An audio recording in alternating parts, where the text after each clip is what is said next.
Hello hi friends, అందరూ బాగున్నారా? ఇప్పుడు మనం చూస్తున్నది తమిళనాడు తీరంకి ఆనుకొని ఉన్న రామేశ్వరం గుడి. సముద్రం తీరంలో ఉంటుంది ఇది. రామేశ్వరం ఘాట్. రాముడు ఒకప్పుడు మనం ఇక్కడ నుంచి శ్రీలంకకి వెళ్ళాడు, లంకకి. మనం రామేశ్వరంలో చాలా ప్రదేశాలు చూడాల్సినట్టున్నాయి.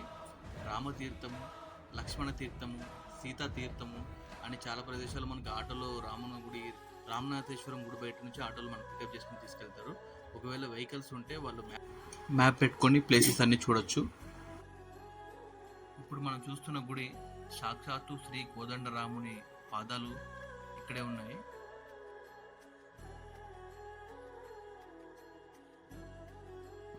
మనకి ఇక్కడ నుంచి రామేశ్వరం అంతా కనబడుతుంది. మనం చూస్తున్నది టీవీ టవర్.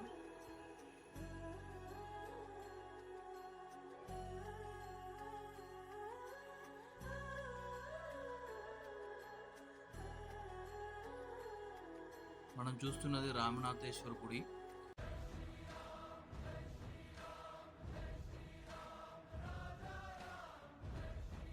ఇక్కడ మనకి వీడియో తీయడానికి అలా ఉండదు.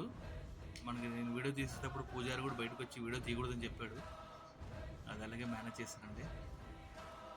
మన పైన ఎక్కితే పాదాలు దర్శించుకొని పైన మెట్లెక్కితే మనకి ఇక్కడ సముద్ర తీరం కనబడుతుంది. మొత్తం గ్రీనరీ.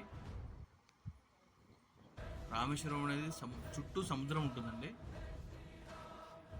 రామేశ్వరం వచ్చిన ప్రతి ఒక్కరూ ఈ ప్లేసెస్ అన్ని చూసి ఈ ప్లేసెస్ గురించి తెలుసుకోవాలని కోరుకుంటానండి. ఈ వీడియో మీకైతే నచ్చినట్టయితే నా వీడియోస్ని లైక్ చేసి షేర్ చేసి ఫాలో చేయండి ప్లీజ్.